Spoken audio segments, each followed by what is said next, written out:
Allez, on est de retour. Deuxième partie de la question. Donc on a montré que une solution d'acide acétique à 10-2 mol par litre a un pH qui vaut 3,4. Deuxième partie de la question. Quel est le pH d'une solution d'ion CH3COO- à 10-2 mol par litre? Même chose. Donc on a toujours le pKa qui vaut 3, de l'acide acétique CH3COH CH3CO- qui vaut 4,8.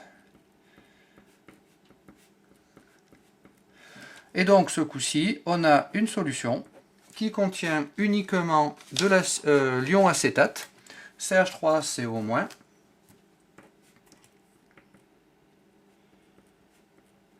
à la concentration 10-2 mol par litre.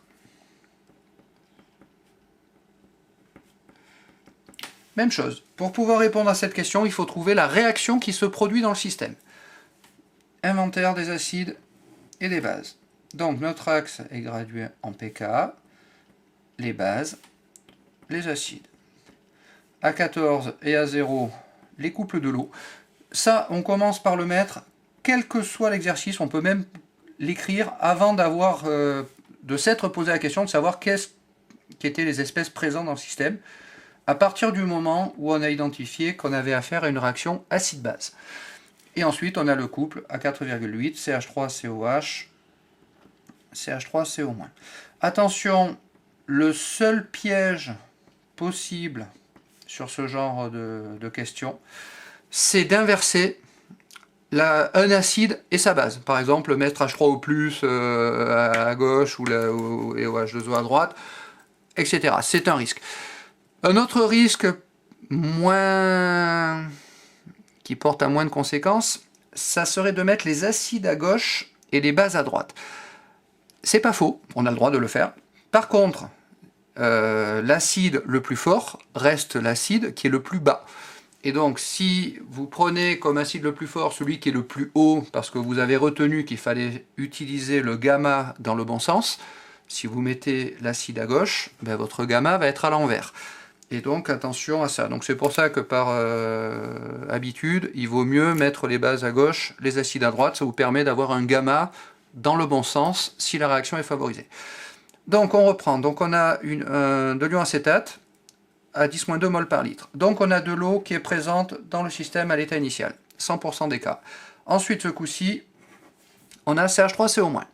La réaction prépondérante, réaction entre l'acide le plus fort, H2O, plus la base la plus forte, CH3CO-.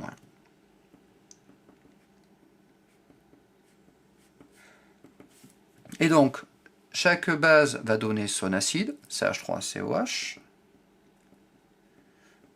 Chaque acide va donner sa base, plus OH-. Une constante de réaction, Kr. On garde deux lignes sous notre tableau pour pouvoir faire le tableau d'avancement. Et donc on va calculer le Kr. Le Kr de la réaction, produit des produits sur produit des réactifs, donc CH3COOH fois OH-, divisé par 1 pour H2O, fois CH3CO-. Une fois qu'on a exprimé Kr, il faut trouver la valeur de Kr. Pour trouver la valeur de Kr, il faut faire apparaître des constantes connues. Donc je rappelle les constantes connues, les Ka, le Ke. Cette constante-là ne correspond ni à Ka, ni à 1 sur Ka.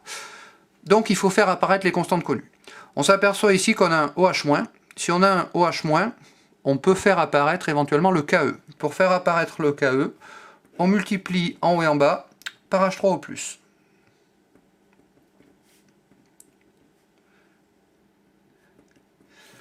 Une fois qu'on a ça, on s'aperçoit que ici, on a Ke. Et ce qui reste à côté, c'est 1 sur Ka. Autrement dit, la constante de réaction, c'est égal à Ke sur Ka. Si on fait l'application numérique, Ke c'est 10-14, c'est une grandeur que vous devez connaître, qu'on doit théoriquement vous donner, mais en général vous la connaissez, divisé par Ka, 10 puissance moins 4,8. Attention à ne pas confondre Ka et pKa, parce que dans les applications numériques, on est juste à une puissance de 10 près. Donc ce n'est pas du tout les mêmes conséquences.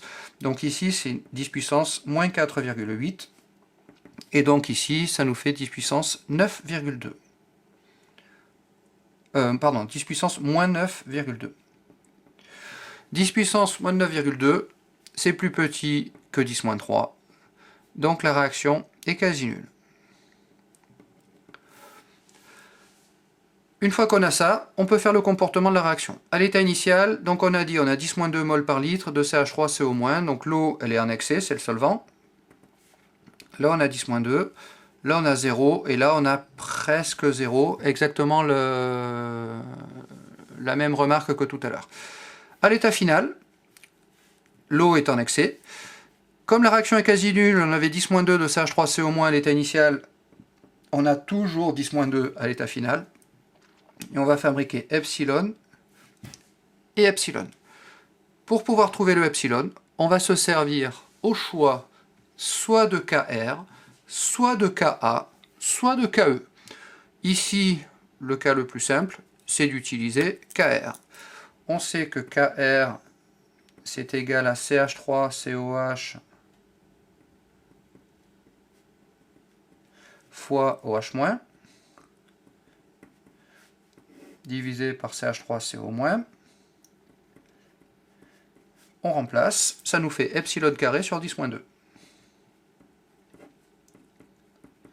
qui vaut 10 puissance moins 9,2. 10 puissance moins 9,2, on en déduit que epsilon carré, c'est égal à 10 puissance moins 11,2. Et donc on en déduit que epsilon est égal à racine de 10 puissance moins 11,2, ce qui nous fait 10 puissance moins 5,6.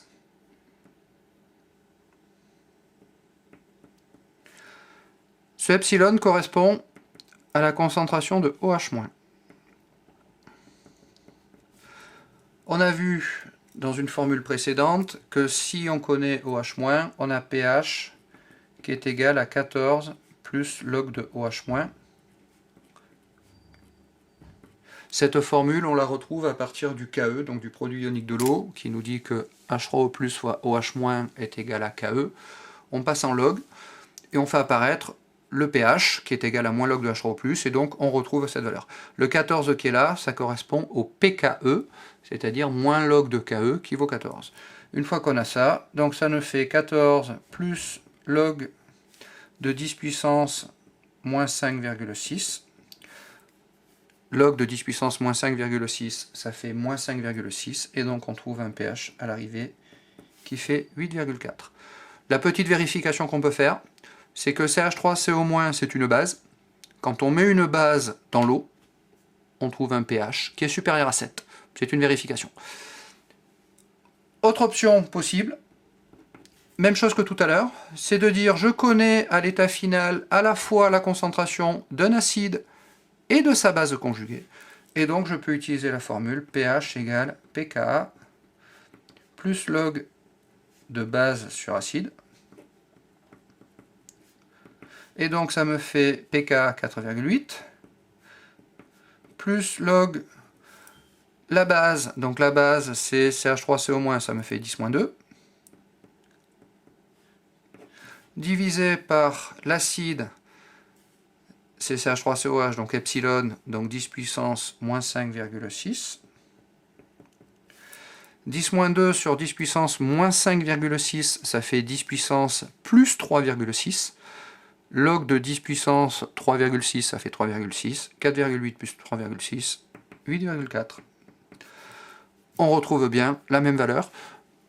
Au niveau des calculs, quand vous faites un exercice, vous pouvez faire soit une méthode, soit l'autre. Il n'y en a pas une qui est meilleure que l'autre. Par contre, si vous faites les deux méthodes, ça vous permet de vérifier que votre résultat est juste. Si vous trouvez 2 fois le même résultat, votre résultat est forcément juste. Il n'y a pas de piège. Ça, c'était deuxième exemple.